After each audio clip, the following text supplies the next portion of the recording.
السلام عليكم ورحمة الله وبركاته. كبجمتو تجالتمتوتا هردوفتوتا أفنان عند إفتو أكم ترتو نجاكي سني بجراتن بجرب يونان إسنجه جتشا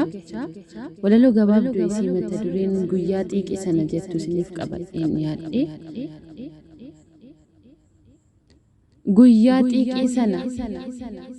guyyaati qisana waltajjiitti baatee sagalee kiilolee gootummaadhaan maktee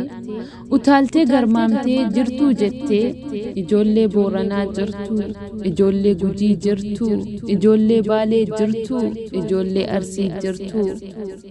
ijoollee walloo jirtuu ijoollee jimmaa jirtuu ijoollee iluu jirtuu ijoollee wallaggaa jirtuu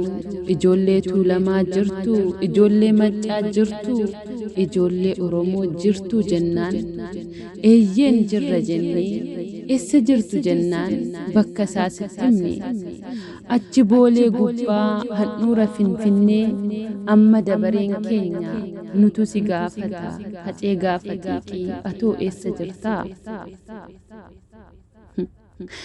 Mirri sagalenke inni nadhiidamma mirri reewel walalonke mallaton tokkummaa mirri ilmi hundeessaa siidaan oromummaa mirreeti dubbinke dubbiin seenaaf haqaa inni ittiin nutti himtu hiikaa dammaaf raqaa barooduu akka leencaa diriirtuu akka bookaa eessa jirta hacee gaafa morkaa goonni seenaa hojjete akkan duune beeknaa jirtaa kee dhagahuuf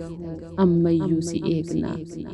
goonni seenaa hojjete akka hin duune beeknaa jirtaa kee dhagahuuf ammayyuu si eegnaa